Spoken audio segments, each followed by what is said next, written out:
A todos. Muy buenas tardes, bienvenidos, gracias por haberse sumado otra vez en un buen número. Les vamos a pedir a los que no hayan silenciado todavía su propio dispositivo, que por favor se muteen para evitar los ruidos que pudiesen interferir. Bueno, y hoy tenemos nuestro segundo encuentro dentro de este pequeño ciclo, bajo el título de Pensar el Mal. Hoy, puntualmente, para escuchar a Marisa. Marisa ya es por todos ustedes, pero por si hay todavía algún distraído, comento brevemente. Marisa Mosto es doctora en filosofía por la Universidad Católica Argentina. Es la titular de la Cátedra de Ética en la carrera de Filosofía. Es también miembro de la Fundación Comar, y en la Fundación, junto con Guadalupe Caldani y Alberto Berro, se ocupa de la edición de los libros que recogen los cursos de Emilio Comar. Además, ha publicado varios trabajos sobre temas de su interés.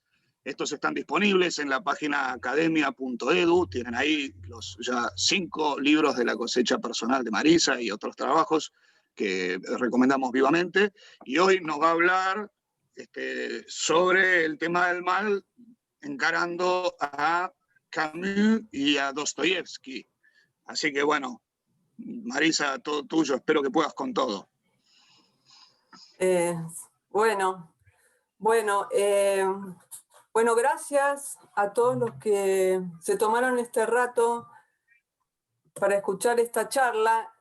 Yo preparé un apunte, ahora voy a compartirlo con ustedes y vamos a ir recorriendo los temas, este tema de la cuestión del mal en Camus y en Dostoyevsky, a partir del apunte. Bueno, un segundito, acá está, ahí está. Bueno, a ver, voy a sacar, ¿ven bien? ¿O necesitan que lo ponga un poquito más grande? Un poquito más grande, ponelo, Marisa. Bueno. Espera, porque tengo para... Justo hice lo que no tenía que hacer para poder agrandarlo. Ahí está. ¿Ahora? ¿Ves, Ricardo?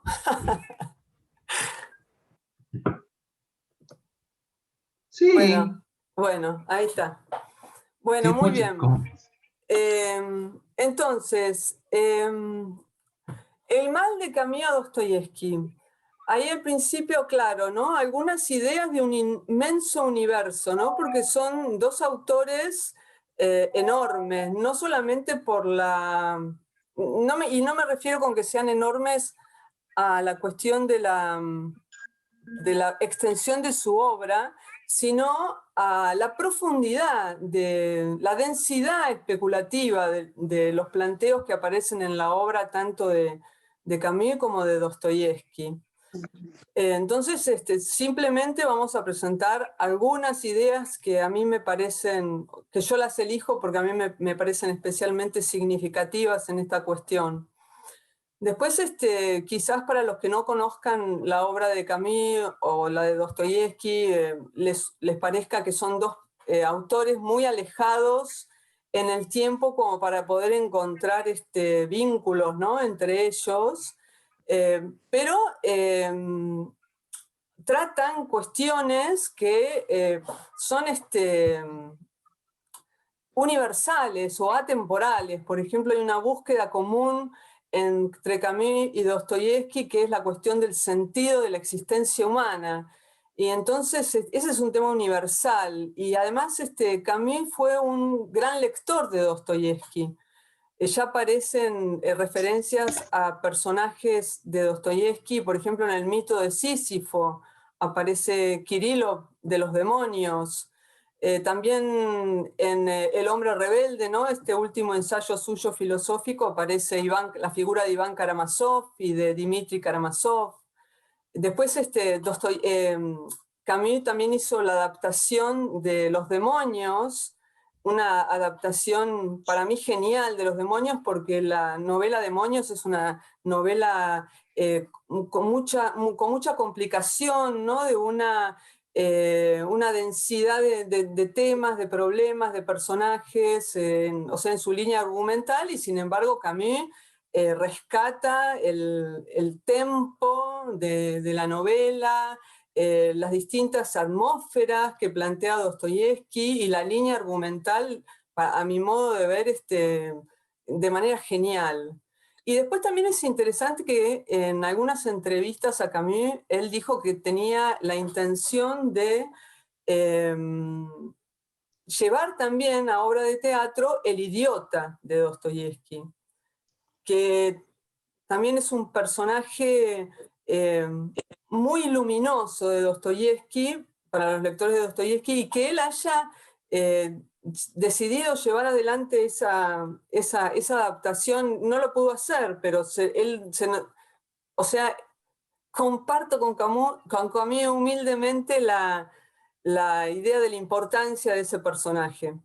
Otro autor que quiso llevar al cine la novela El Idiota fue Tarkovsky, pero tampoco nunca tuvo el presupuesto como para poder realizarlo, ¿no? Entonces, bueno, lo que los une entonces en el tiempo son las inquietudes, también la lectura de Camus sobre Dostoyevsky, y además otro tema importante, además de esta búsqueda del sentido de la existencia humana, es la cuestión de la violencia política. ¿Sí? Tanto en el horizonte histórico de Dostoyevsky como en el de Camus aparece esta cuestión de la violencia política como algo a pensar, a reflexionar, a tomar postura, que de hecho, bueno, que sería el tema en definitiva de Los Demonios, ¿no? Y del ensayo filosófico de Camus, El hombre rebelde.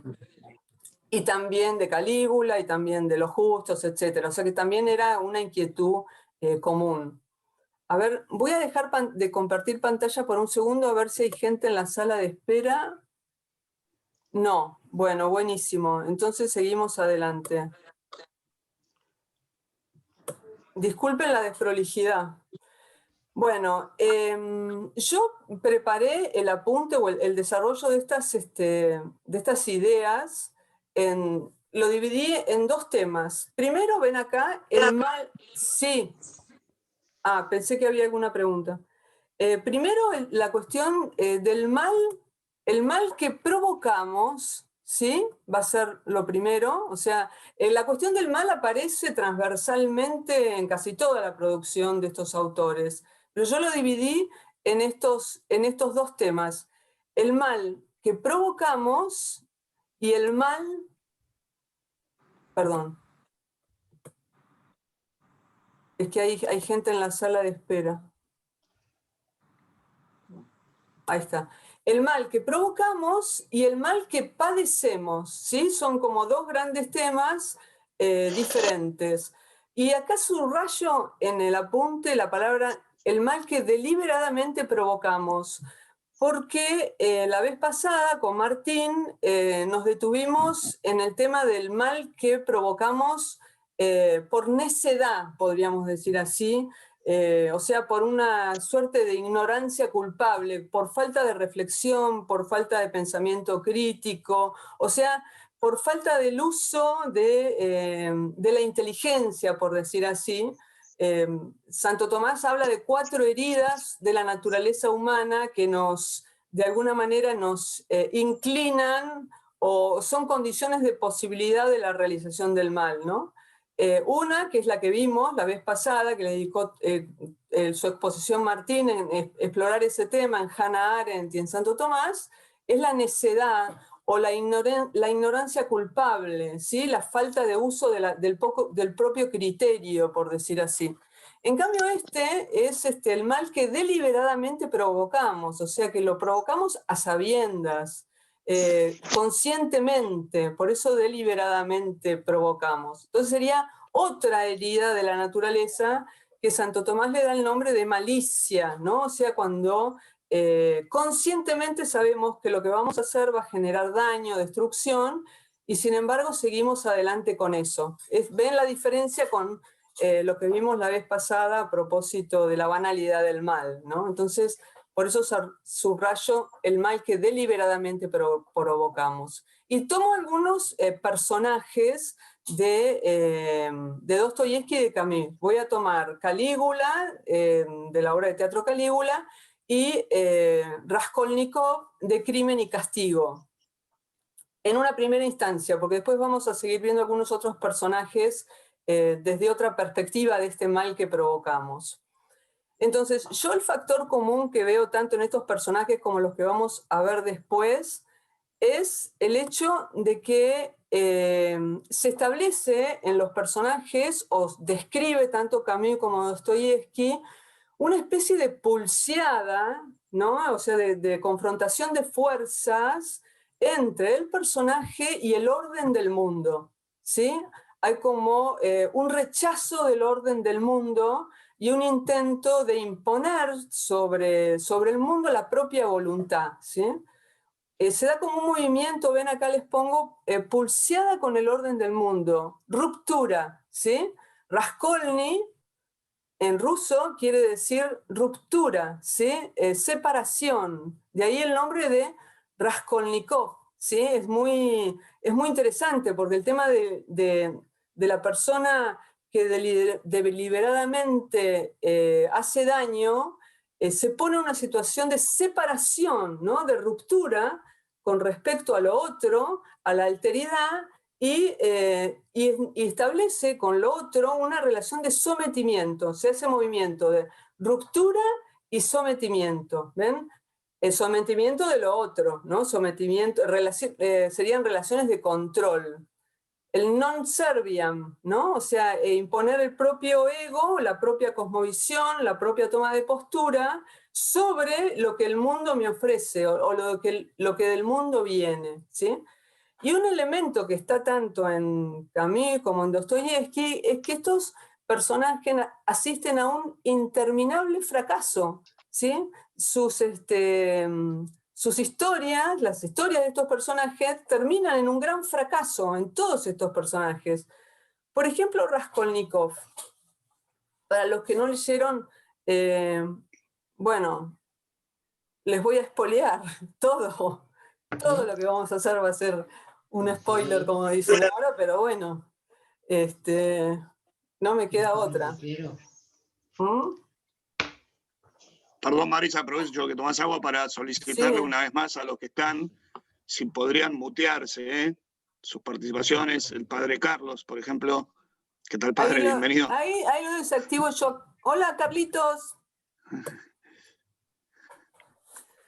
Bueno, entonces, Raskolnikov, de Crimen y Castigo, dice en la novela, en un momento, cuando él, bueno, comete el crimen y en un momento se confiesa con Sonia, que Sonia es su gran rescatadora, es su salvadora, le dice que él cometió ese crimen porque quería demostrarse a sí mismo si era un hombre o un gusano, ¿sí? Porque él tenía toda una teoría acerca de que el género humano se divide en dos tipos de personas. Unos son los gusanos, en el sentido que decir que son personas inferiores, pusilánimes, que se adhieren a la ley reinante en su cultura de manera dócil, mansa, y los otros que son los hombres que son capaces de que se atreven a asir el poder del que es capaz el ser humano y imponer su huella en la historia, ¿no? Raskolnikov era un estudiante y había publicado un artículo en relación a este tema donde aparecía su gran admiración por los hombres que habían creado nuevos rumbos en la historia, como por ejemplo Napoleón, etcétera, que se habían animado a hacerse con el poder y poner su sello en la historia. Entonces, en ese artículo, Raskolnikov presenta una mirada maquiavélica del poder, o sea, el poderoso, el que es capaz, el que se anima a obrar de esa manera, lo hace en función del futuro de la humanidad, por decir así. Entonces, él quería demostrarse a sí mismo a qué tipo de grupo humano pertenecía, si era un hombre o un gusano. Pero como hace Dostoyevsky, es maravilloso cómo él presenta las distintas capas teutónicas que hay en el alma de una persona. No era solo eso lo que operaba de motor de Raskolnikov, o sea, toda una teoría, toda una abstracción, sino que también él estaba con mucha bronca por su situación vital. Él era una persona inteligente, ¿no? Desde el punto de vista académico, estaba cursando sus estudios universitarios, tiene que dejarlos por problemas económicos y eso le genera mucha bronca, mucha rabia, ¿no? La situación de miseria en la que él se hallaba y que lo limitaba totalmente en su accionar. Y por otro lado también estaba con mucha bronca porque su hermana había decidido casarse con una persona de dinero para poder de algún modo ayudar a su familia. Entonces todo eso se junta y en definitiva lo único que él hace es, o lo que hace, es que no le quita importancia, él asesina a esta vieja usurera, o sea, de algún modo hay una justificación también moral. Si asesino a esta vieja usurera, en realidad le estoy haciendo un favor al mundo, ¿sí? Y bueno, después se le complica, no voy a seguir espoleando, se le complicó la situación y no fue solo eso, pero en realidad, o sea, había muchas cosas que se mezclaban, no era solamente su teoría acerca del hombre, sino también su situación concreta que le llevó a canalizar su bronca en la realización de esta teoría, ¿no? Para demostrarse a sí mismo que entonces él era un hombre porque era capaz de cometer este asesinato que levemente le iba a hacer un bien a la humanidad de acuerdo a toda esta teoría napoleónica, etc. ¿Se entiende? Y después es muy interesante la novela. Fue un gran fracaso porque, digo, tanto él como Calígula o los que vamos a ver después, fracasan porque en realidad él se da cuenta, o sea, hay todo un proceso de conversión en Raskolnikov que lo lleva a otro lado, ¿no? Gracias a Polechka y a Sonia, son dos mujeres muy importantes en su historia vital, que le van, a través de todos los gestos que tienen con él, él se va dando cuenta de que en realidad lo que él hizo, o sea, se te termina arrepintiendo de eso, muy a la larga, ¿no? Muy hasta el final, cuando ya está en Siberia, termina de él tener una conciencia existencial real de que lo que había hecho estaba mal. Pero ahí Dostoyevsky da vuelta a la ecuación, porque él se quería demostrar si era un hombre o un gusano, y finalmente él se reconoce a sí mismo que él era un gusano, y termina la novela dando a luz al hombre Raskolnikov, con todo un proceso de conversión que creo que Crimen y Castigo es la novela más famosa de él porque justamente ahí se juntan todos estos elementos de lo que es la miseria humana, los distintos elementos que la conforman, cuáles son los mecanismos para la transformación moral de una persona, etc. Pero bueno, la teoría de Raskolnikov, destructor, maquiavélico, fue un fracaso. Raskolnikov tuvo una oportunidad de transformación y al final la vida de Raskolnikov no termina siendo un fracaso, pero sí es un fracaso desde el punto de vista de esta idea de el mal que deliberadamente provocamos, si puede llevarnos a algún lado positivo, un mal deliberadamente provocado, ¿sí? El que para mí es el personaje que esto es un total fracaso y que para mí es como un antecedente, para mí, para los que saben mucho sobre Dostoyevsky, fundamentalmente, por ejemplo, Georg Steiner, el antecedente de Raskolnikov es el hombre anónimo de las memorias del subsuelo, ¿sí?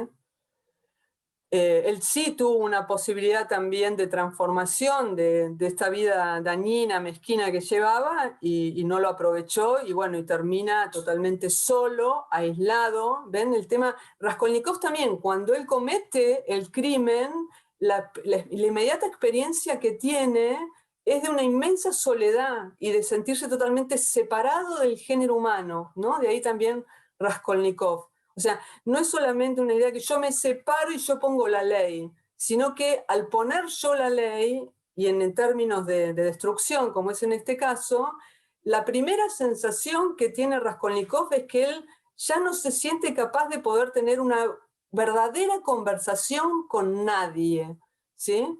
Y así termina también El hombre de Memorias del subsuelo, solo, monologando, dándose cuenta que está vivo, pero en el fondo está muerto como ser humano.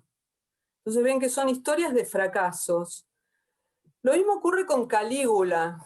Calígula es una obra de teatro de Camus, donde también en Calígula ocurre esta...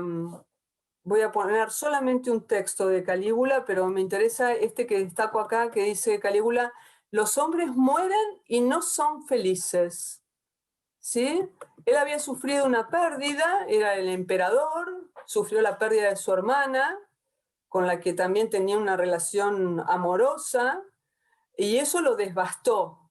La muerte de la hermana lo devastó. Se aleja de su lugar de poder, desaparece, vuelve al tiempo y vuelve totalmente cambiado y teniendo mucha conciencia de la impotencia del ser humano, ¿no? Por ejemplo, le dice, oye, ¿y qué querías? Le dice Helicón, otro de la gente que trabajaba para la corte, no sé si se dice corte en esa época. Y Calígula le contesta: la luna, ¿sí? O sea, quería algo imposible. ¿Con qué identifica lo imposible Calígula ahí? Con la felicidad. Dice, los hombres mueren y no son felices. O sea, hay en Calígula, o sea, es también esta dualidad del personaje. Por un lado, es un personaje odioso, porque él cuando vuelve de este exilio autoimpuesto a estar en su lugar de poder, lo que único que hace es generar destrucción, ¿no? Le empieza a sacar los bienes a sus súbditos, las mujeres, asesinatos, o sea, es como él no puede conseguir la felicidad, entonces tiene que neutralizar ese sentimiento de impotencia con una hipertrofia de su poder destructivo, ¿sí? Entonces, ven, o sea, por un lado uno entiende esa, o sea, quiero decir, hay una lectura de Calígula que es decir, bueno, es el ser humano que está puesto en una situación absurda de querer algo que nunca va a poder conseguir, ¿no? Porque el deseo del hombre permanece, por más que el ser humano tenga momentos de felicidad y de experiencia de plenitud, siempre está ese deseo insatisfecho que cargamos toda la vida, ¿no? Que San Agustín lo puso en esas palabras de nos hiciste Señor para ti, nuestro corazón está inquieto, ¿no? Bueno, la inquietud del corazón de Calígula está totalmente hipertrofiada por su situación, por su cosmovisión, por su situación existencial concreta, pero él reacciona con esa bronca destructiva y también fracasa, ¿ven? Al final, en la última escena, dice, nada en este mundo ni en el otro que esté a mi altura, ¿no? Porque él se siente poderoso, él es dueño de todo el poder y es el que pone la ley y genera lo que quiere y sobre todo tiene como un regodeo en cómo él despierta miedo en la gente, ¿no? Entonces, pero ese es un estado de aislamiento total. Entonces, nada en este mundo ni en el otro que esté a mi altura. Sin embargo, sé, y tú también lo sabes, porque se está mirando al espejo, tiende las manos hacia el espejo, o sea, se está hablando a sí mismo, que bastaría que lo imposible fuera, ¿no? Para encontrar serenidad. Lo imposible lo busqué en los límites del mundo, en los confines de mí mismo. Tendí mis manos, y ahora gritando, tiendo mis manos y te encuentro siempre frente a mí. Y por ti estoy lleno de odio. No tomé el camino verdadero, no llego a nada, mi libertad no es la buena. Nada, siempre nada. Ah, cómo pesa esta noche, El licón no ha venido, que era su compañero. Seremos culpables para siempre. Esta noche pesa como el dolor humano, ¿sí? ¿Ven? Son dos personajes, Raskolnikov y Calígula, que se enfrentan, confrontan el orden de lo real, ¿sí? Y entonces la impotencia que les genera la realidad donde no pueden realizar sus anhelos, sus deseos, los moviliza a esta fiebre destructiva, o sea, a ejercer la libertad conscientemente del daño que causan, pero es destructiva y autodestructiva, ¿sí? Destructiva del entorno y autodestructiva del sujeto.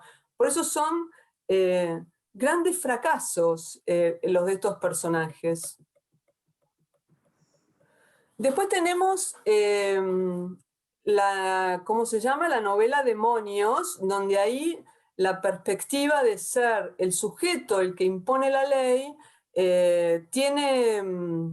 está en otro plano, porque en Demonios de Dostoyevsky es un grupo de revolucionarios políticos, no todos, pero por ejemplo el caso de Shigalev, ¿sí? Que sería el teórico de estos revolucionarios.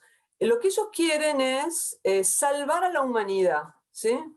O sea, ser ellos los sujetos que generen una estructura social que libere al ser humano de sus sufrimientos, ¿sí? A la sociedad de sus sufrimientos. Pero no reconocen que haya un orden dado previo que hay que respetar para diseñar su estructura social, sino que la estructuran desde una concepción de libertad absoluta, ¿sí? No hay límites a la libertad humana, como aparecía también en Calígula y en Crimen y Castigo, ¿no es cierto? Pero entonces, eso que no hay límites para la libertad humana y ese sujeto que construye el orden social, dice Shigalev en Demonios, este teórico revolucionario, en un mitin que tienen todos los revolucionarios, dice: partiendo de la libertad ilimitada, he ido a parar al despotismo ilimitado. Añadiré que fuera de la resolución de mi forma social no puede haber otra.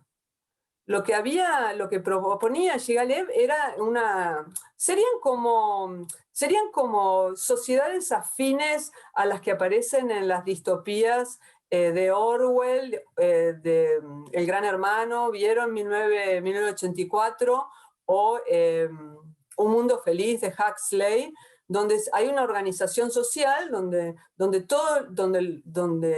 el pueblo, por decir así, la gente que construye con su trabajo la sociedad, es tratada como instrumento, ¿no? O sea, se organiza instrumentalmente la sociedad, cada uno tiene su puesto en esa sociedad, y dice, en el caso de Shigalev, el 10% de la sociedad son los que gobiernan al 90% como si fueran un rebaño, ¿sí? Como si fueran totalmente controlada la libertad, ¿no? Los tienen mantenidos. En el caso de Orwell, o lo que plantean los demonios, o lo que está vaticinando Dostoyevsky de lo que va a ocurrir en Rusia, o Camus, lo que está viendo, ¿no? Los distintos movimientos sociales que las dictaduras del siglo XX, ¿no? El nazismo, el estalinismo, el fascismo, es un grupo de gente que gobierna a través del miedo o ejerce algún tipo de control. En la leyenda del Gran Inquisidor aparece un tipo de control que tiene que ver con el pan y el circo, ¿no? O sea, nosotros les damos su trabajo, le damos lo que necesitan para vivir, le organizamos sus momentos de ocio, pero ellos no saben que en el fondo están obrando como esclavos, ¿no? Entonces, son organizaciones sociales donde hay un 10% de la población que ejerce el poder sobre el 90% de la población que terminan siendo unas especies de esclavos, ¿no? Entonces, lo que plantea Shigalev y lo que plantea también, ven, acá les pongo el Shigaleviano, lievismo, que es una expresión de Camus. Él la usa en El hombre rebelde, ¿sí? Y bueno, y también les había dicho ya antes que él hizo la adaptación de Los demonios en la obra de teatro Los poseídos. El gigalierismo se caracteriza por eso. Hay unos pocos iluminados que digitan la vida del resto de la población. Pero en todos estos personajes, en Gigaliev y después vamos a ver en el Gran Inquisidor, porque también aparece el mismo esquema en la leyenda del Gran Inquisidor, los que gobiernan también, o sea, el pueblo sufre, tiene su vida organizada, controlada, etcétera, asegurada, pero sufre porque vive en una situación de esclavitud. Y los que gobiernan también sufren, como lo describen ellos, al tener que ocupar ese lugar de someter a los demás.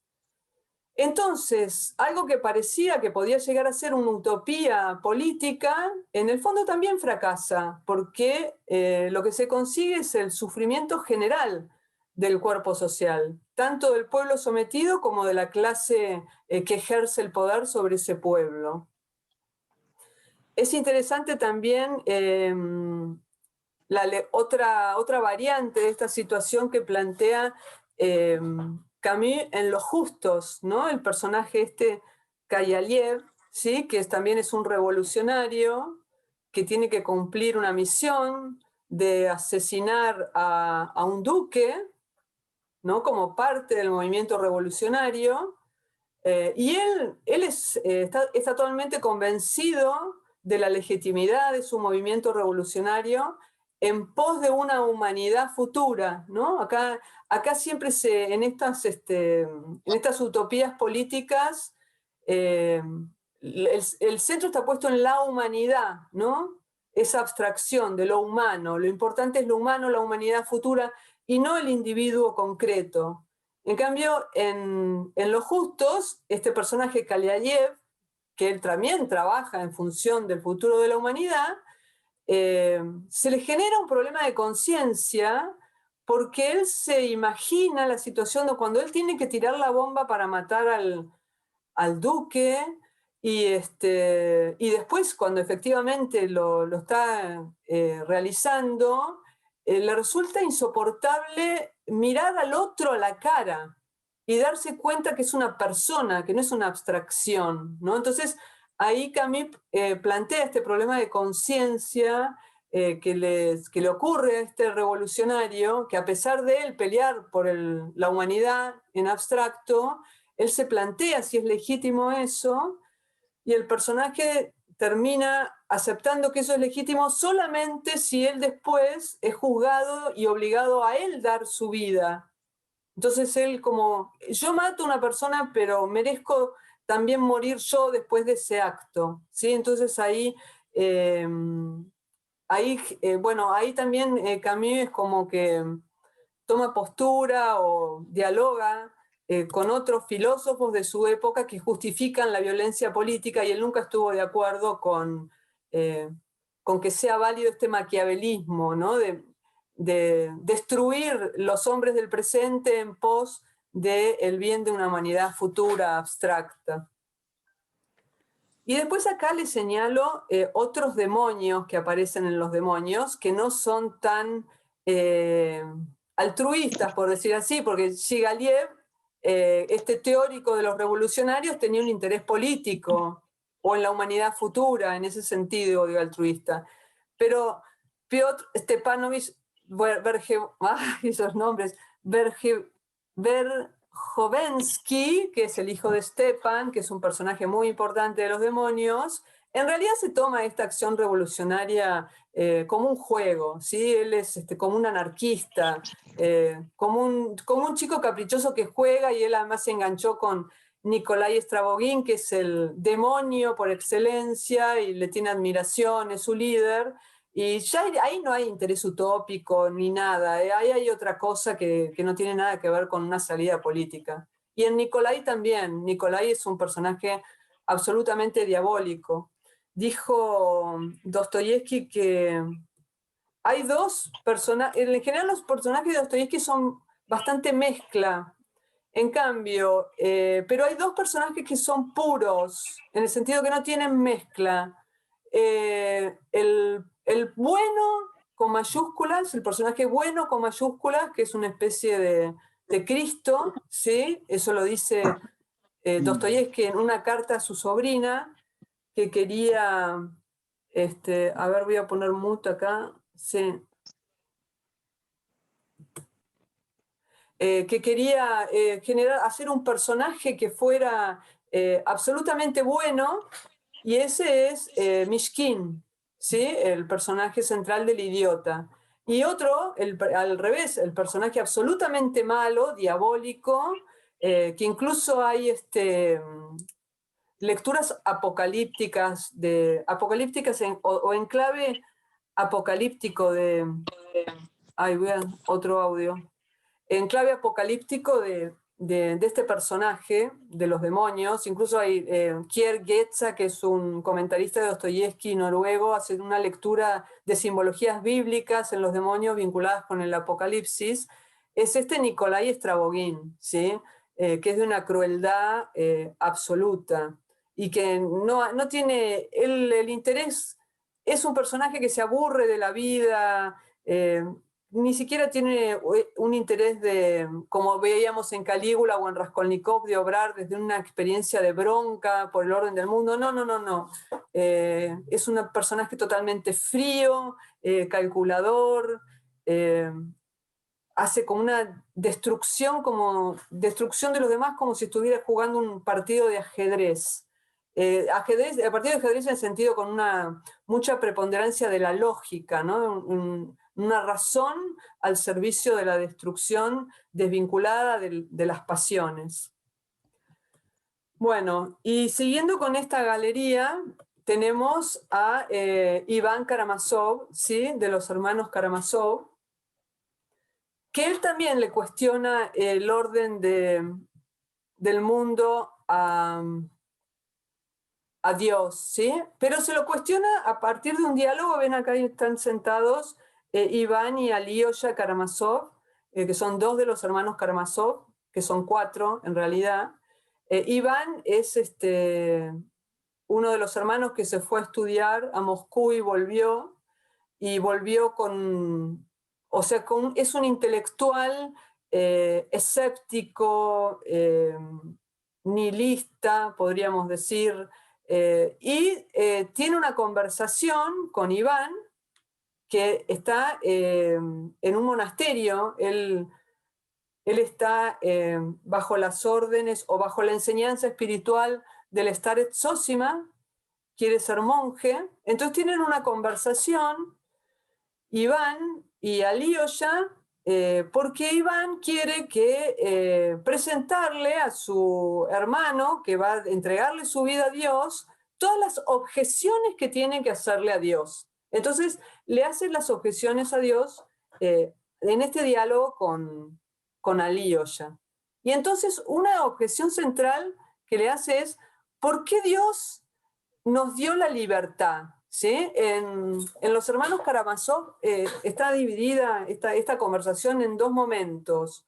Un momento que se llama rebeldía y otro momento que se llama el gran inquisidor.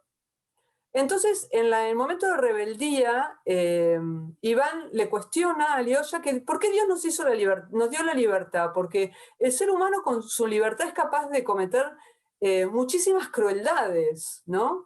Entonces cita dentro de esas crueldades que puede cometer el hombre el sufrimiento que los adultos le infringen a los niños. Y para eso Iván relata acontecimientos reales del... Marisa, no se escucha bien. ¿No se escucha? Sí, se escucha. Yo escucho bien, ¿eh? Hay micrófonos abiertos, parece. A ver, vamos Yo también a... escucho bien. Yo escucho perfecto, ¿eh? Lo escucho perfecto, sí. A Escucho ver. perfecto también. Yo también escucho bien. Espera, voy a ver... Ay, También escucho bien. bueno. Entonces, por ahí sos vos, Guada. ¿Se fue Guada? Bueno, entonces les estaba diciendo que Iván, para dar testimonio del sufrimiento de esta aberración que el hombre es capaz de hacer con su libertad, da ejemplos del sufrimiento de los niños, que en realidad son ejemplos reales, que Dostoyevski toma de las noticias, ¿no?, de su época. Y bueno, y le hace un inventario de cosas espantosas que le hacen los padres a los hijos, tremendas. Y la última que le dice Iván a Alyosha es un acontecimiento que ocurrió donde un chico en un campo, vieron que en esa época todavía estaba el tema de los ciervos, ¿no? Luego se van a liberar los ciervos en Rusia, pero en esta época estaba los campos con... Ahí está. Bueno, seguimos con los problemas del audio, pero bueno. Entonces, un chico que trabaja, que era parte hijo de unos siervos de un campo, le tira a un perro del campo, le tira una piedra. Y por eso de haberle tirado la piedra al perro, el perro se queda rengo, ¿sí? Se queda, le lastimó la pierna.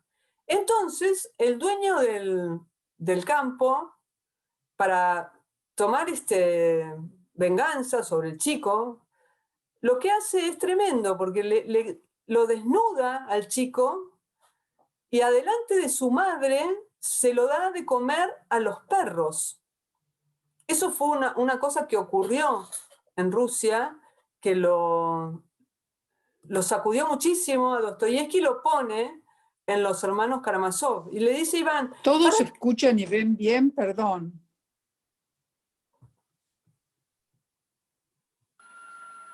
Sí, parece que sí, sí. Perfecto, vemos y escuchamos. Sí, perfecto. Sonido perfecto.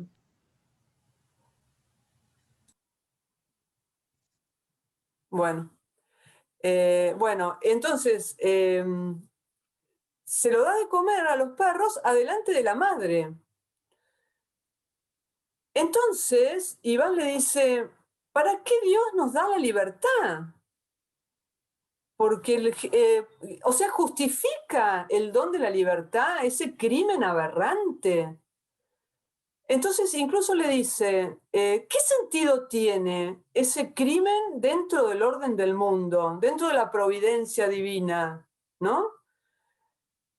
Dice, aunque yo viera al fin de los tiempos, ver abrazarse a la madre de ese chico con el asesino de su hijo, como en un gesto de reconciliación, ¿no? Como que al final de los tiempos se pudo entender a qué venía, o sea, qué lugar tenía ese crimen dentro de toda la historia de la humanidad. Dice, aunque yo viera que eso ocurre, aunque yo viera que la madre de ese chico dice, está todo bien, tienen razón, bueno, como diciendo, al final de cuentas, todo se entiende, dice, aunque yo viera eso, dice, si yo veo eso, dice, yo no quiero formar parte de eso. Yo no quiero formar parte de un universo donde los niños son torturados. Y entonces yo le devuelvo a Dios mi billete de entrada a su mundo, ¿sí? Donde los niños que son inocentes son torturados. Y entonces ahí Alyosha le dice, bueno, pero te olvidas de Cristo, le dice, como diciendo, ahí un inocente que también sufrió dentro de ese orden. Y entonces ahí Iván relata la leyenda del Gran Inquisidor, un poco en respuesta a esta objeción de Alyosha que le dice, te olvidas de Cristo. Bueno, y entonces ahí entra la leyenda del Gran Inquisidor, donde Jesús vuelve en la época de la Inquisición Vuelve a Sevilla, ve que justo estaban por velar a una chiquita que había muerto ahí en la catedral, y la resucita, y todo el mundo se admira y se da cuenta que es él, que volvió. Y entonces, un poco es una cosa en respuesta a la otra, ¿no? Y entonces, ahí viene el gran inquisidor mayor y lo arresta a Jesús. Se da cuenta que es Jesús y lo arresta. Y a la noche lo va a ver. Y le hace todo una diatriba de que él no tiene derecho a volver, de que ellos van a arreglar el desastre que hizo Jesús y Dios al darle la libertad a los hombres, que los hombres no saben qué hacer con su libertad, que hay muy pocos que están a la altura de lo que Dios pide de nosotros, que la mayoría de la humanidad es incapaz de hacer eso, que entonces ellos se van a hacer cargo de los hombres, y ahí de nuevo plantea un tipo de sociedad tipo la de Shigaliev, donde va a haber pocos que van a incautar, por decir así, la libertad de todos. Entonces los seres humanos van a entregar con gusto su libertad a estos pocos, y ellos le van a dar una especie de organización social que va a ser una especie de combinación de pan y circo, o sea, seguridad vital y diversiones, y van a ser solamente este grupo chiquito de personas que gobiernan sobre los demás los que van a ser conscientes de su difícil situación desde el punto de vista ético, ¿no? Entonces ahí le dice el gran inquisidor: hemos corregido tu obra, le dice a Jesús, y la hemos asentado sobre el milagro, el misterio y la autoridad. Y los hombres se han alegrado mucho al verse conducidos de nuevo como un rebaño, y al notar que habían levantado de su corazón aquella terrible y pesada piedra de la libertad que tantos sufrimientos les había ocasionado. Toda la humanidad será feliz. Ya no se rebelarán los hombres ni intentarán destruirse mutuamente como hacían durante el reinado de tu famosa libertad. Comprenderán entonces la enorme ventaja que les supone el hecho de haberse sometido para siempre. ¿Sí? O sea, toda la humanidad será feliz, pero si ustedes leen la descripción que hace el gran inquisidor de la sociedad, es muy parecida al mundo feliz. O sea, es gente que tiene una experiencia humana vital totalmente empobrecida, ¿sí? Porque ha cedido su libertad. En el momento de trabajo es un instrumento, en el momento de ocio se dispersa y se divierte. O sea, es una experiencia vital muy pobre, ¿sí? Entonces, ahí, cuando termina todo es un gran monólogo del gran inquisidor a Jesús, donde le recrimina montones de cosas, incluso que haya vuelto, que ya Jesús le había dado a la iglesia el poder de atar y desatar, que a qué volvió, etcétera, etcétera. Bueno, cuando termina de decirle todo eso, Jesús, como única respuesta, le da un beso al gran inquisidor, ¿sí? O sea, si ustedes lo leen, es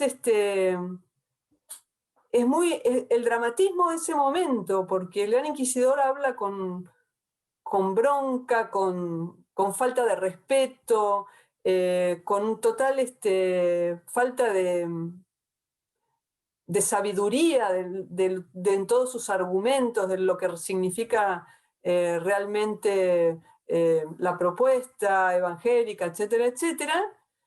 O sea, es una bola de agresividad, y Jesús a eso opone un beso, ¿sí? Eso va a tener mucho que ver con la resolución que va a dar Dostoyevsky a estas cuestiones en lo que sigue de la novela, ¿sí? O sea, como el precio del amor o la posibilidad del amor está íntimamente ligada con la libertad, ¿sí? Y la ausencia de la libertad implica a la larga la imposibilidad del amor. Bueno, para terminar con esta parte del mal que provocamos, bueno, que está enganchado con la otra. Ahora vamos al otro, que sería el mal que padecemos, porque ya se vio en esta parte de los hermanos Karamazov que algo insoportable para Dostoyevsky, o la figura del mal más alta, es el sufrimiento de los niños, e incluso a Nikolai Stravogin, que es este personaje diabólico de los demonios, Dostoyevsky lo carga con el peso de la violación y la muerte de una niña, ¿sí? A Dostoyevsky le afectó mucho cuando él era chico. Él vivía en el hospital de pobres en Moscú porque su papá era médico del hospital y vivían ahí la familia. Una mañana se levanta con la noticia de que a una amiga de él, una amiguita de él, la habían violado y terminó muriendo por esa violación. Bueno, ese crimen aberrante él se lo adjudica a Nikolai Stravogin en un texto que se llama La Confesión de Stravogin, que en realidad no fue publicado en Los Poseídos, porque el editor de Dostoyevsky le dijo que no, que ese capítulo no lo iban a publicar porque era muy fuerte, y entonces quedó fuera de la publicación. Pero cuando Camus hace la adaptación de los demonios en Los Poseídos, incluye ese capítulo de la Confesión de Stravogin que Dostoyevsky había pensado inicialmente ponerlo dentro de su obra, porque ahí se ve bien el alma de ese personaje, ¿no? Lo que hay en el alma de ese personaje. Pero bueno, tanto para Camus como para Dostoyevsky, si nos atenemos a La peste, por ejemplo, de Camus, también lo peor es el sufrimiento de los niños. Ven, en La peste, ya estoy ahora en el mal que padecemos, hay un diálogo entre el doctor Riel, que es como el líder de los que están trabajando en contra de la peste bubónica, y Panelú, que es el sacerdote. Este diálogo que vamos a leer ahora forma parte de un momento de la novela donde hay un niño, ¿sí?, que tuvo la peste bubónica, y entonces estaban ellos tratando de conseguir una cura, ¿sí?, de la peste. Y deciden probarla en este niño, que era el hijo de un juez, al que todos querían muchísimo, al chiquito, que deciden probarla con este chico a ver si es efectiva. Y lo único que consiguen, en lugar de curarlo, es estirarle la agonía y los sufrimientos. Entonces, toda la gente que está alrededor de ese chico pasa horas tremendas, porque no solo... o sea, ellos colaboraron con el sufrimiento de ese chico intentando evitarlo. Lo único que consiguieron es agravarlo, ¿no? Entonces, y finalmente se muere.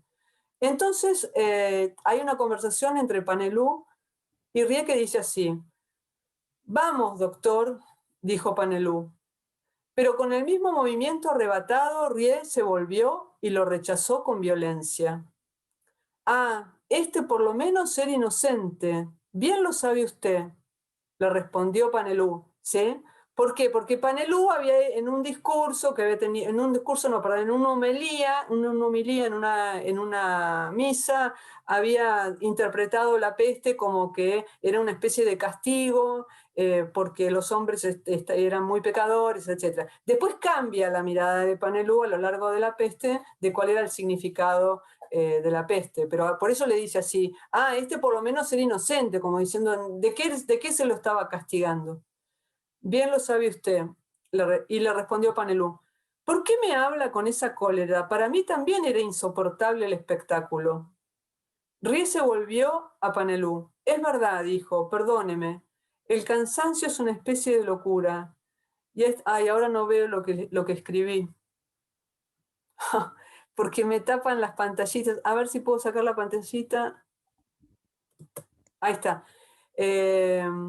Dice: «Es verdad», dijo, «perdóneme, el cansancio es una especie de locura.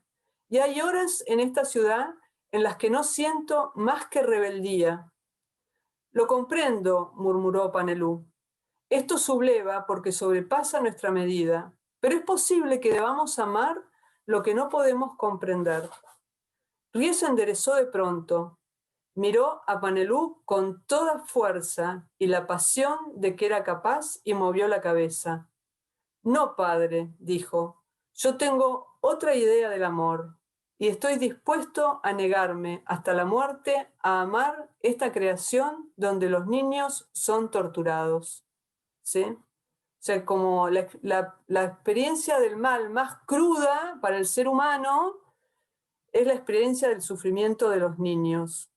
Eso también lo retoma Camus en El hombre rebelde. Él hace referencia a Dmitri Karamazov. Hay un momento en Los hermanos Karamazov donde Dmitri está en medio del juicio, bueno, no le voy a contar la historia, pero él está pasando un momento difícil, está siendo acusado de la muerte de su padre, un crimen que él no cometió, pero bueno, de algún modo todos los hermanos se sienten un poco responsables de ese crimen, aunque el autor material fue uno de ellos. Pero bueno, Dmitri está siendo juzgado por ese crimen, y tiene un sueño, y sueña que va en un coche tirado por caballos y mira por la ventana, ¿no? Hay un cochero que lo está llevando a él. Y mira por la ventana de ese carruaje y pasan a través de unas isbas, ¿sí? Unas casas de la gente pobre, que llaman las isbas, que se habían incendiado. Y adelante de las isbas están las madres con chicos en brazos y chicos parados, dice Dmitri que están con los pechos vacíos, no pueden dar de comer a sus hijos, y los hijos que están parados al lado de ellas también lloran, ¿no? Entonces, Mitya Karamazov empieza a preguntarse, ¿por qué lloran los chicos? Y le pregunta al cochero, ¿por qué lloran los chicos?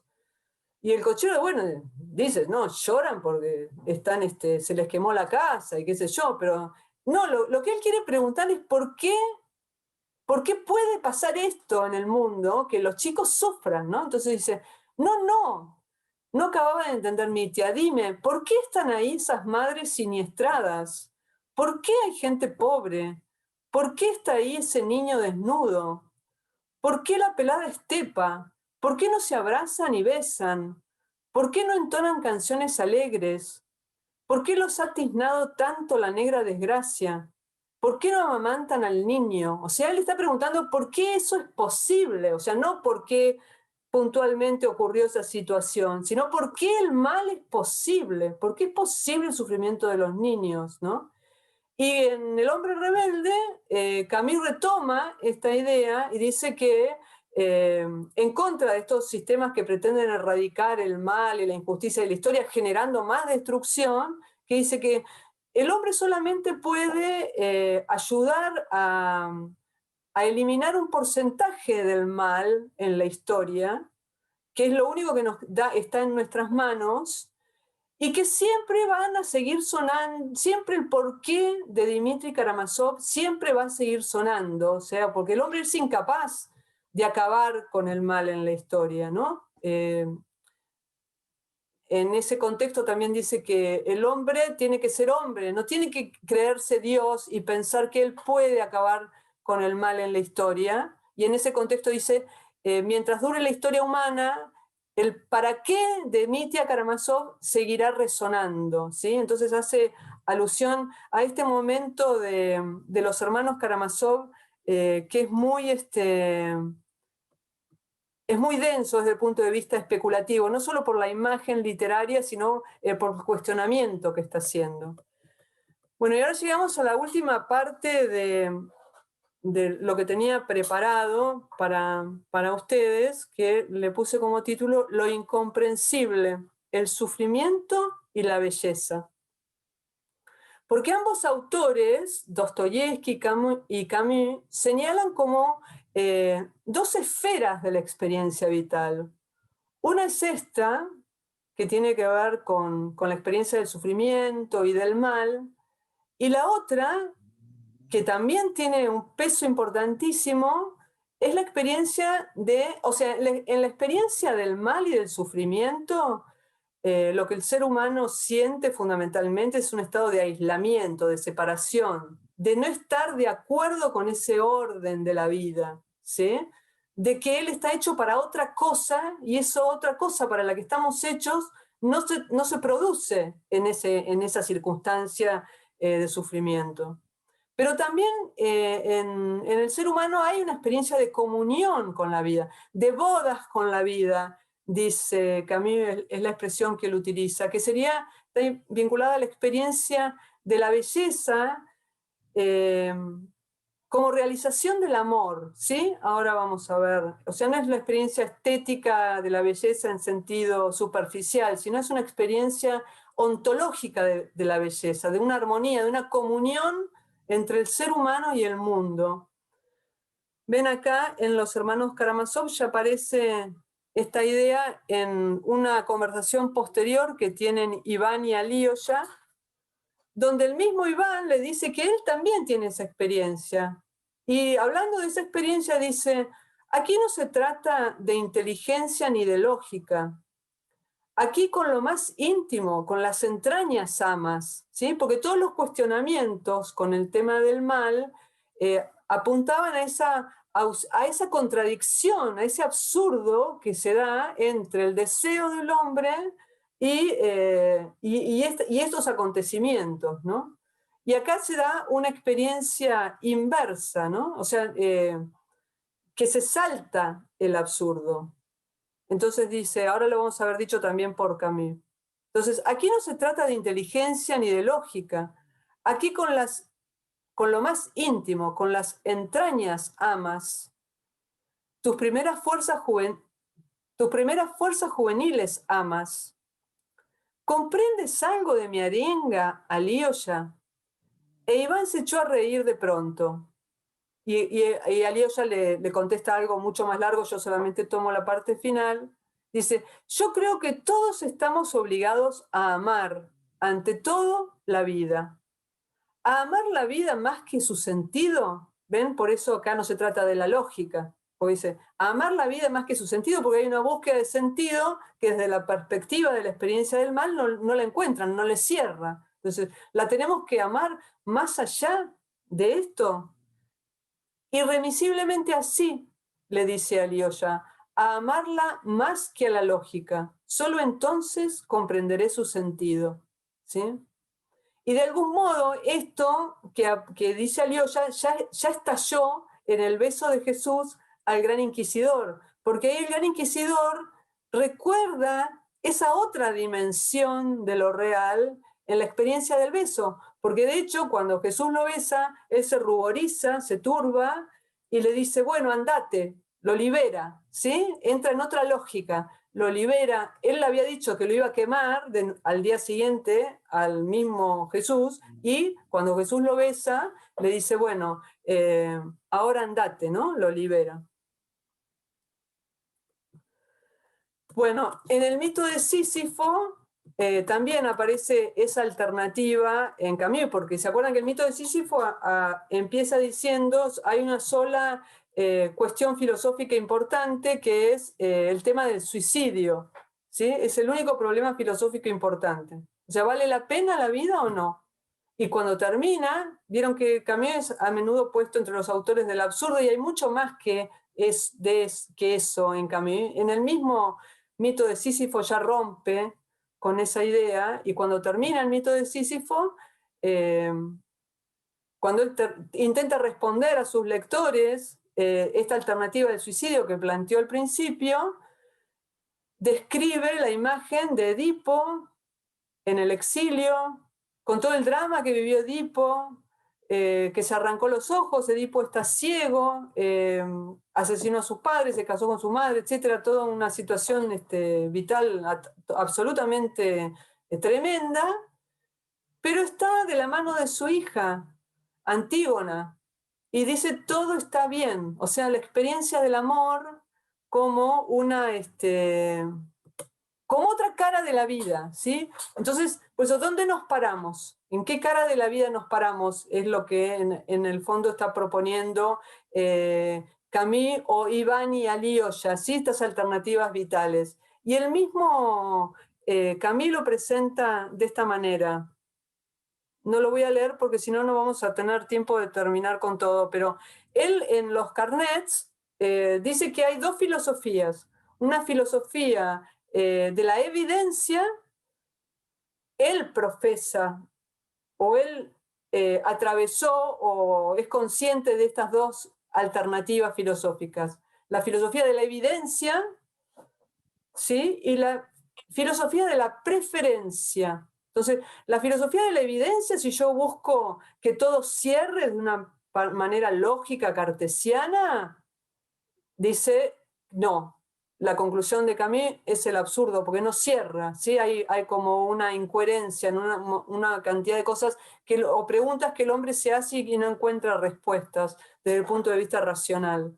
Pero hay otra filosofía que es la de la preferencia, que tiene que ver con esta comunión con la vida, con las bodas con la vida. Entonces dice que uno tiene que elegir entre esa alternativa. Kirillov, que es un personaje de los demonios, también tiene la doble experiencia, pero él elige la filosofía de la evidencia y termina en el suicidio, ¿sí? En cambio, Camus elige en sus opciones vitales, en su compromiso vital, la filosofía de la preferencia, de las bodas con la vida. ¿Ven? En bodas, en este ensayo lírico, dice: todo ser bello tiene el orgullo natural de su belleza, y hoy el mundo deja que su orgullo resume por todas partes.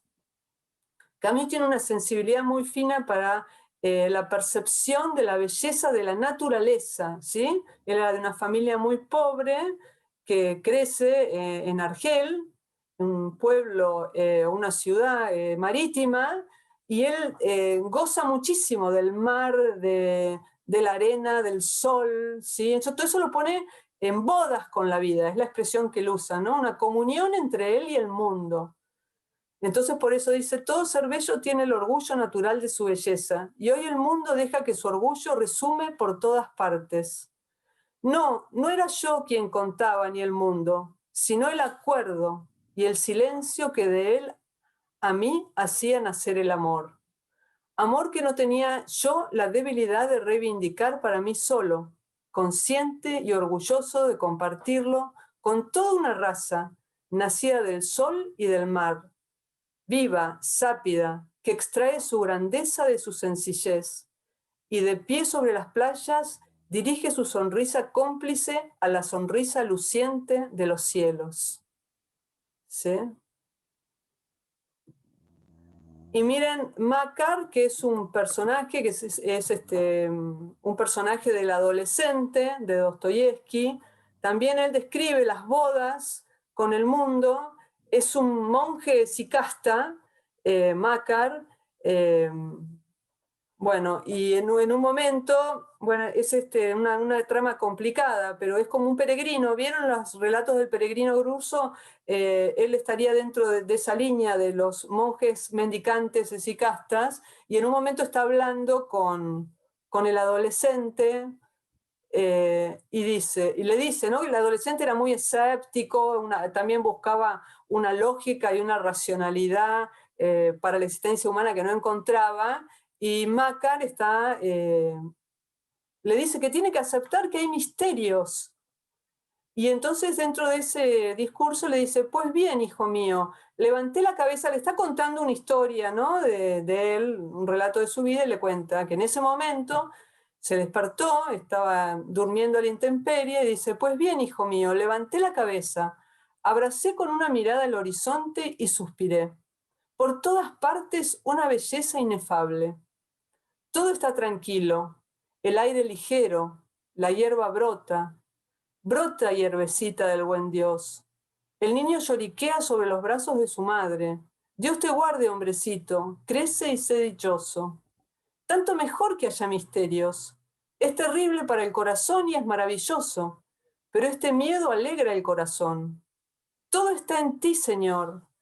Yo mismo estoy en ti. Recíbeme. No murmures, joven. Lo más bello es el misterio. Vivid al sol, alegraos, y yo rezaré a Dios por vosotros. ¿Sí? Entonces son como ejemplos de experiencias de esta otra parte luminosa de la vida que contrasta con la que estuvimos viendo recién. O sea que son dos partes de las cuales todos tenemos experiencia. Y otra idea que aparece en las dos es que uno puede ser parte en el desarrollo, expansión y de esta cara luminosa de la vida, ¿no? El ser humano está llamado a ser parte de esa parte luminosa. Y Camus lo dice en Carnet de esta manera. Cuando se ha visto una sola vez el resplandor de la dicha en el rostro de un ser querido, sabe uno que para el hombre no puede haber otra vocación que la de suscitar esa luz en los rostros que lo rodean. Y desgarra pensar en el infortunio y las sombras que proyectamos por el solo hecho de vivir en los corazones que encontramos. ¿Sí? O sea, la experiencia del amor, de ser uno capaz de despertar esa sonrisa, o sea, de ser uno parte en ese dinamismo del amor, por eso yo hablaba de la belleza como amor realizado, es para Camus la vocación suprema. No puede haber otra vocación en la persona que la de ser parte activa en este dinamismo amoroso, que ya pasamos del terreno de lo natural, que en los dos, en Camus y en Dostoyevsky, esa belleza de la naturaleza es un don del amor también, que el hombre recibe con gratitud, el orgullo de la belleza, ¿no? del que hablaba Camus. Y acá es en el ámbito de la interpersonalidad, la capacidad del hombre, la capacidad co-creadora del hombre en el amor. Y Dostoyevsky en El idiota la hace aparecer, el príncipe Mishkin, le preguntaron a Mishkin si él tenía fe. Le pregunta otro personaje si él tenía fe, le dice a Mishkin. Y Mishkin no le contesta sí o no, le contesta a través de relatos.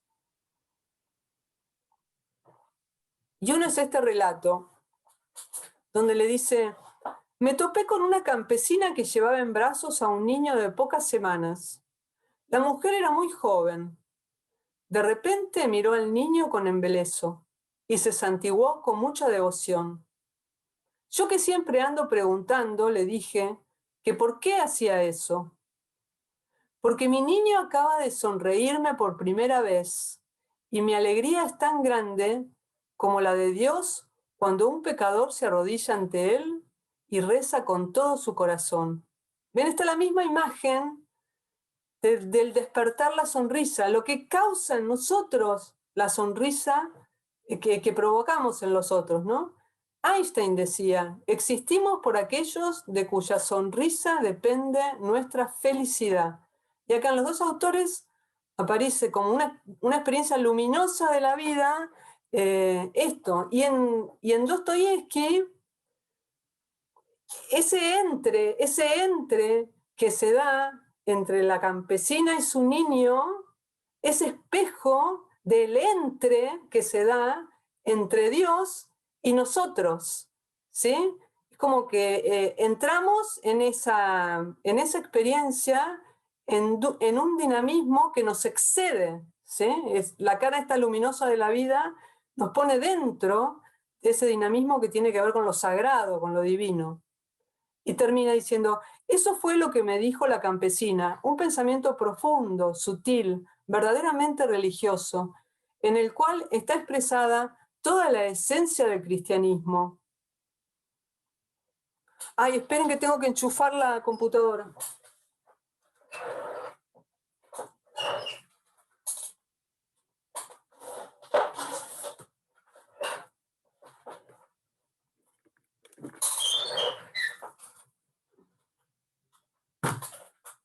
No sé qué pasa.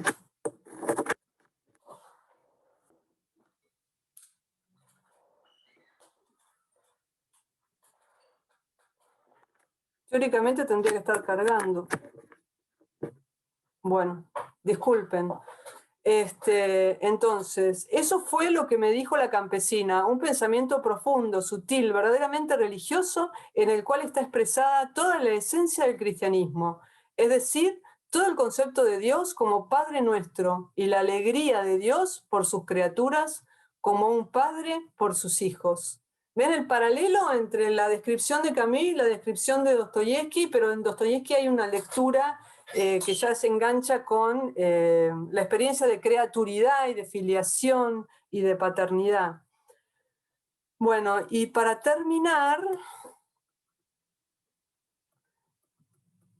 también aparece esta idea en los dos. Si el nuestro involucrarnos en ese dinamismo no es un interminable fracaso, ¿sí? Por aquello de el para qué de Dmitri Karamazov siempre va a seguir resonando. Ven, en La peste hablan Tarrú y Rie. Rie no era creyente, ¿no? Y entonces Tarrú le pregunta, vamos a verlo, dice, después de todo, dijo suavemente Tarrú, después de todo, repitió el doctor y tutubió mirando a Tarrú con atención. Esta es una cosa que un hombre como usted puede comprender. ¿No es cierto? Puesto que el orden del mundo está regido por la muerte. Ay, esperen.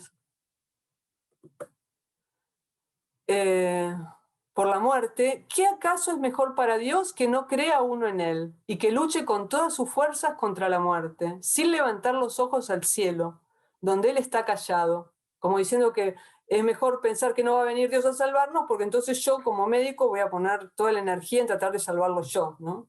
Sí, asintió Tarrú, puedo comprenderlo, pero las victorias de usted serán siempre provisionales. Eso es todo.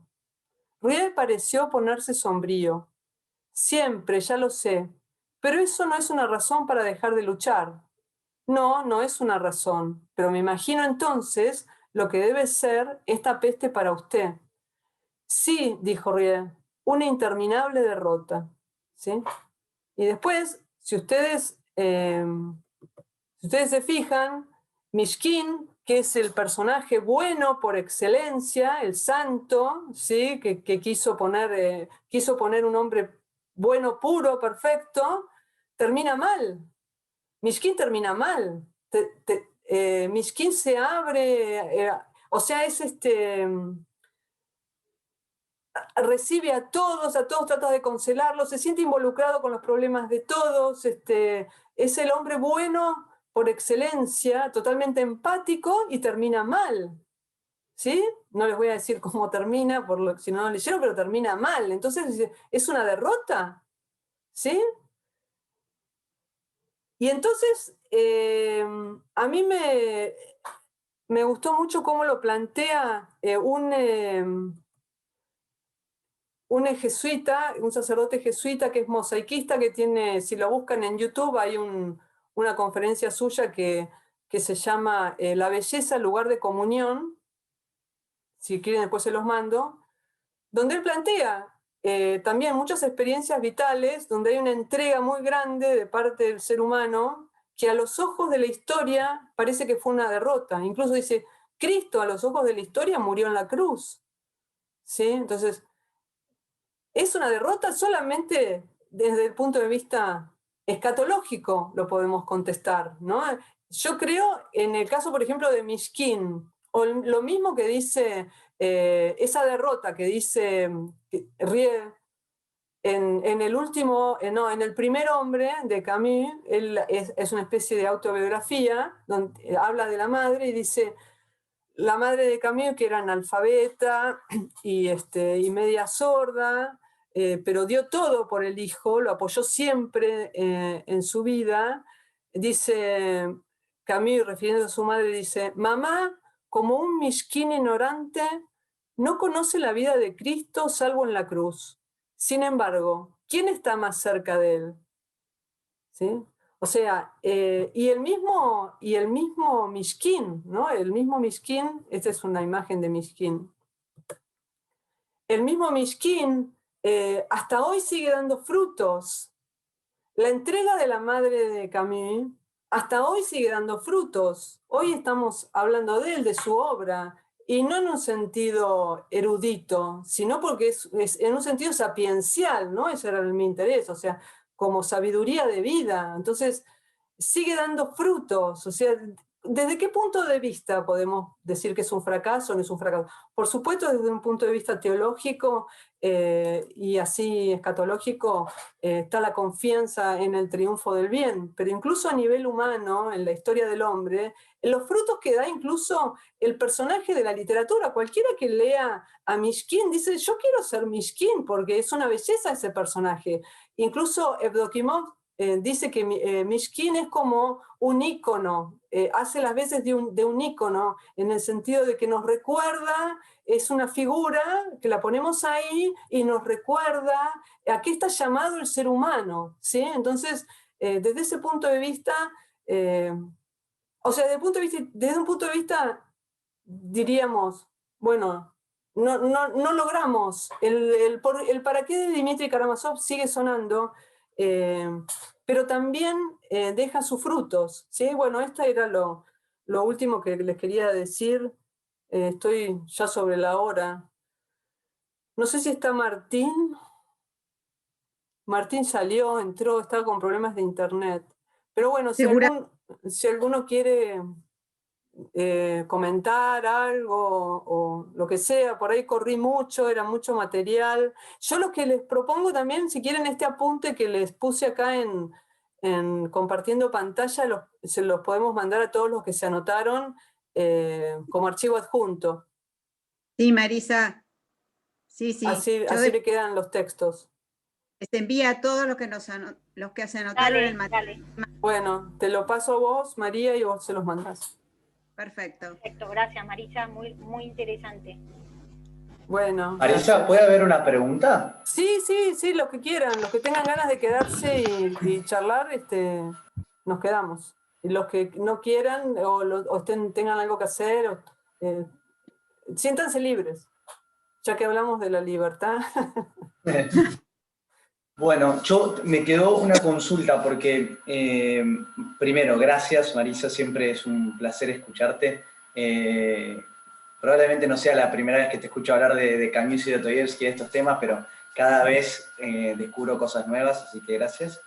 Y después, siempre me parece interesante que la lectura o las interpretaciones de Camus y de Dostoyevsky terminen en una mirada cristiana, ¿no? Porque claramente ellos la tenían enraizada así. Ahora, yo, cuando hablaste de la belleza y de un poco la respuesta frente al sufrimiento, pensaba, bueno, ¿no hay una similitud de eso con el Platón del banquete, ¿no? De construir, de hacer vidas bellas, ¿no? ¿Y no se puede hacer también una mirada desde ahí? A ver, discúlpame, ¿me volvés a repetir lo último? Si no se podía. No sé si no se puede hacer una interpretación desde ahí, desde el Platón del banquete. ¿En qué sentido? No. Sí, totalmente. O sea, estaba pensando si Camus o Dostoyevsky habían hecho una lectura nosotros hacer una lectura del banquete. Nosotros, sí, nosotros. Sí, totalmente. Yo creo que es una intuición que también está en Platón, ¿sí? La comunión con la riqueza de la vida da a luz, como dice Platón, que dice Sócrates, al hombre en el hombre, ¿no? Y en el caso de Dostoyevsky, que aparece así la idea de formar parte de esta comunidad de amor que une a Dios y a los hombres, también porque en Platón la forma más alta de vida es la comunión con la belleza con mayúsculas.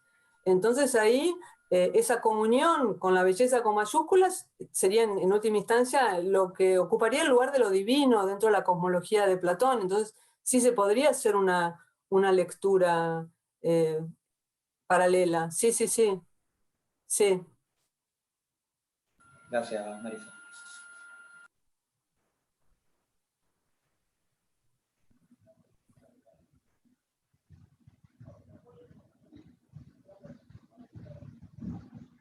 Bueno, si no hay nada más, ningún comentario, nada, les agradezco muchísimo que hayan Profesora, estado ahí. Sí, Gracias, Marisa. espera, padre ahí Andrés. Andrés Vidal está Sí, queriendo. Sí, el padre Andrés, Marisa, ¿qué tal? ¿Cómo anda? ¿qué tal? ¿Cómo Hermoso lo estás? que nos ha regalado. Gracias. Lo que le quería decir que, bueno, es algo sabido, pero quiero como destacarlo, ¿no? De lo que usted va mencionando, Sí, está claro que todo cristiano tiene que tener esa mirada, ¿no? De la unión misteriosa entre el dolor y la belleza, ¿no? sí.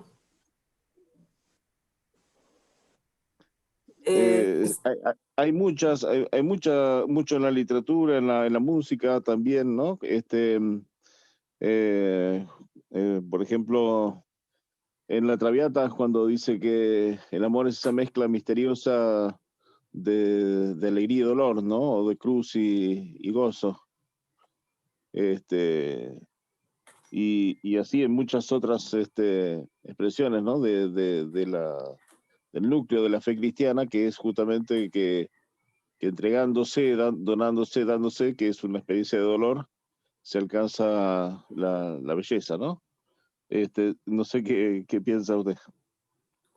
Sí, hay muchas situaciones vitales que aparece como este movimiento pascual, ¿no? De que uno tiene miedo a la entrega, pero se entrega y después de esa entrega en la que uno confió, surge algo inesperado, ¿no? Y incluso a veces pasa que uno pensaba que la carga iba a ser más pesada de lo que terminó siendo, ¿no? Eh, y hay otras que tienen más que ver con la aceptación, que es difícil, ¿no? Pues la muerte de un hijo, o no sé, enfermedades que son muy limitantes, eh, es difícil, ¿no? También implica una gran dosis de confianza, ¿no? Caminar arriba del agua que a veces nos pide Jesús, ¿no? Entonces ahí ya entra a jugar el tema de la fe y tratar de, no sé, de apoyarse en esa otra parte luminosa de la vida para poder sobrellevar las dificultades, ¿no? Sí, pero Y es al revés, innegable digo yo. que el sufrimiento es parte de la vida y Sí. la alegría y el amor también, ¿no? Entonces, un poco Mm. donde uno decide pararse. El gran inquisidor se para y patalea en la cuestión del mal y después termina teniendo una vida totalmente impotente, que no lo lleva a nada. Entonces, Claro. también es hasta más inteligente salir del pataleo y tratar de sumergirse en otro aspecto de la vida para ir a algún lado, ¿no? Para poder ir a algún lado y poder dar frutos. Pero aún más todavía, decir, por ejemplo, lo que hoy en día está muy negado en las mujeres, que es el tema de pasar por el sufrimiento del parto, por ejemplo, Ah, para llegar a la experiencia del hijo. Pasar por la cruz es sí, algo que hoy en día rechazamos así sí, instintivamente, ¿no? sí, sí, Cuando en sí. realidad es justamente la experiencia mística. Claro, sí, es parte de la ley de la vida, por decir así, ¿no? Sí, sí. Sí. Sí, está bueno, porque en general hay una tendencia a bajar los brazos con los obstáculos, como si las cosas, como decían los griegos, ¿no? Las cosas bellas son difíciles, ¿no? Y si no aceptamos la dimensión de lucha, bueno, tampoco vamos a acceder a la conquista, ¿no? Son como dos cosas que van juntas. Y es muy Bueno, evangélico, ¿no? Si el grano de trigo no muere, claro. Bueno, es infecundo. es justamente eh, ese pasaje evangélico que vos estás citando es lo que es el, ¿cómo se dice? El epitafio de Dostoyevsky y la cita introductoria a los hermanos Karamazov. Sí. Ah, buenísimo. Sí. Está espectacular. Marisa, un comentario nomás, muchas gracias, buenísimo. ¿Qué haces, una sola Tito? cosa. Bien. Una cosa, cuando Camus dice que hay que imaginárselo a Sísifo feliz, ¿no? ¿No es un poco es la superación del tema del mal? ¿Puede haber puede ser mirado de esa manera? Imaginémonos Sí. a Sísifo feliz, ¿no? Sí, sí. Y sería eso, decir, bueno, está la dimensión del peso de la roca, pero el compromiso con el propio destino también. O sea, es como que en ese sentido, cuando termina el mito de Sísifo dice eso, hay que imaginarse a Sísifo feliz. Por el hacerse. Porque en Camus hay un fuerte lazo con la vida, ¿sí? Por esto que les decía yo de la infancia de él, el amor de la madre, su contacto con la naturaleza, la confianza que tuvo en él su profesor, que le consiguió la beca para seguir adelante, etcétera, etcétera. Él tiene una atadura visceral con la vida. Entonces, toda la dimensión del absurdo que él pueda ver y de lo que no podemos entender, se ve neutralizada por ese lazo con la vida. Por eso hay que imaginarse a Sísifo feliz, en el sentido de que uno lleva su roca o su destino, la roca simboliza el destino y todo lo que venía presentándose en ese momento. Por eso pone la imagen de Edipo con Antígona, ¿no? El destino tremendo de ese personaje y la ventana que se abre a la felicidad porque su hija está con él dándole la mano en el exilio, ¿no? Entonces, ese sería el lugar de la posibilidad de la felicidad de Sísifo. Si no estuviera esa ventana, sería imposible, ¿sí? Gracias, muchas gracias. De nada. Hola, Luisa. ¿Qué tal, Marisa? Bien. Está buenísimo, muchas gracias. Me encantó, Marisa, muy buena conferencia. Gracias, Te quería hacer una pregunta. Mira, hay un intelectual francés, Dominique Benner, con B corta y doble N, que sostenía que lo bello era, lo lindo era bueno, era éticamente bueno. O sea, él equiparaba la belleza a lo bueno. Y a priori uno ve que hay ciertas escalas de lo bello, de lo lindo, que cuando uno las conoce o tiene la experiencia, resulta que no son lindas y a veces hasta no son éticas tampoco, por más que uno vea a una persona bella, por ejemplo, ¿no? Y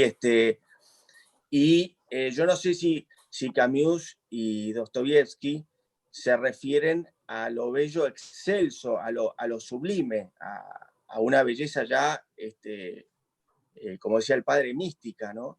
No sé si... Bueno,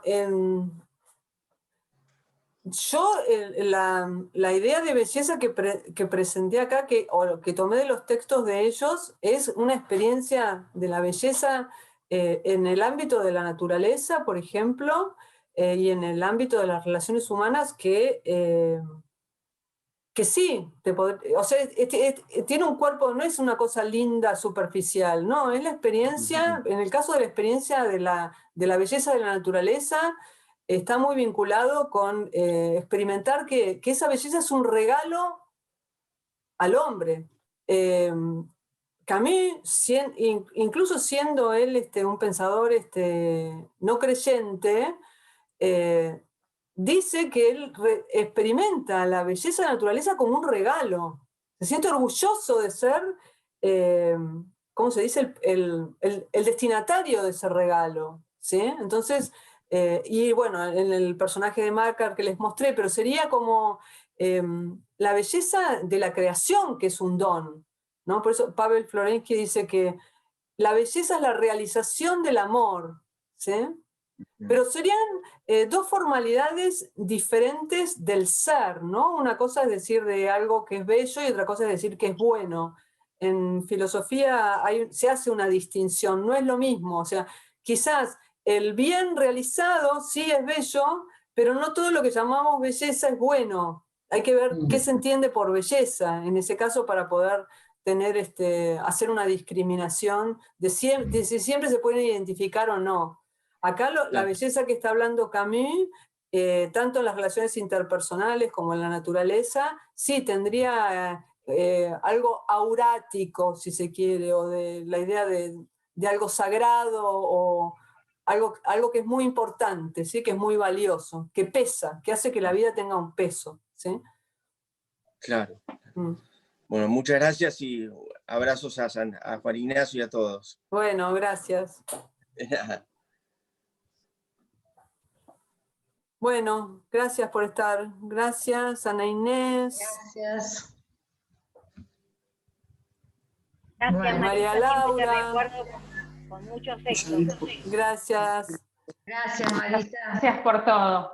Muchas gracias. Marisa, y pensar que va a estar en YouTube. Bueno, sí, lo vamos a poner. ¿Qué haces, María Laura? Hace mucho que no te veía. ¿Cómo andan las cosas? ¿Bien? Muy bien, muy bien. Estuve en la charla de Martín la semana pasada también. Sí, te vi que estabas. Sí. Muchas gracias por el espacio. Bueno. Hermoso. Muchas gracias. Acá había alguien en sala de espera no sé hace cuánto. Bueno, muchas gracias a todos por estar y les mandamos los apuntes, ¿sí? Gracias. Un abrazo. Gracias. Gracias. Gracias por todo.